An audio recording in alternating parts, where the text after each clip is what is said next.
Hi dear students, this PPT is made for the fiction Mrs. Dalloway by Virginia Woolf, and this is part 2. Understanding Stream of Consciousness Technique. Two of Virginia Woolf's most notable novels, To the Lighthouse and Mrs. Dalloway, are good examples of the narrative device Stream of Consciousness. So stream of consciousness technique, first it was started in the early 20th century. The term was originated in psychology field and later it started to spread into the literary field. So this technique is nothing but it is a narrative style that depicts how people think. So using this technique, an author depicts how people think in their mind, their thought. So stream of consciousness is used primarily in fiction and poetry. So using this technique, a writer can visually present a character's thoughts. So when you read this sort of novel, you can visually see how characters think in their mind.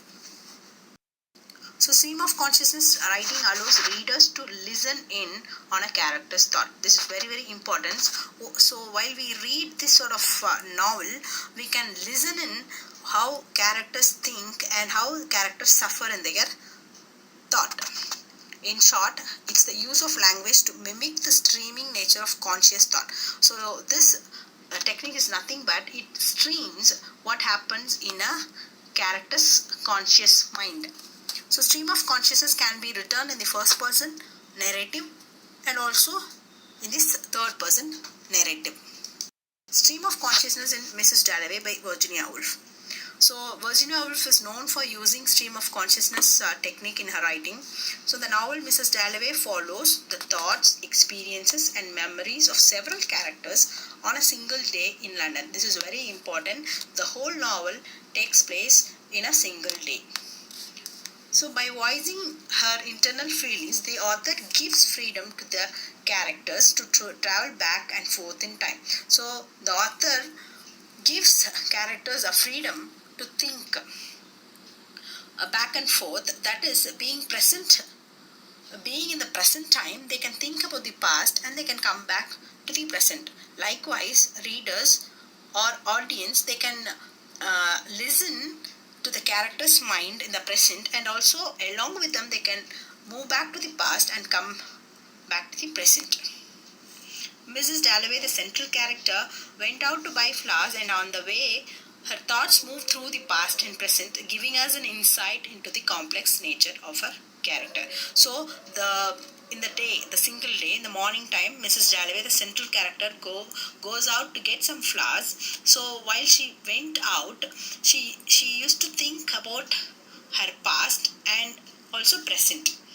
So her past incidents and events that happened in her life is registered through her thought.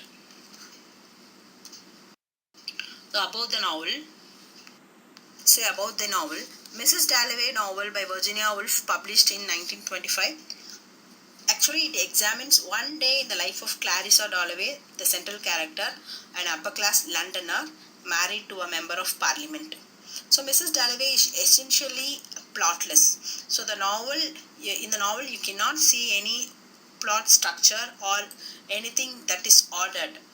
What action there is take place mainly in the character's consciousness. So actions presented in the novel mainly takes place in the character's conscious mind. So the novel addresses the nature of time in personal experience through multiple interwoven stories. This is very important. The whole novel presents many layered stories, interwoven stories.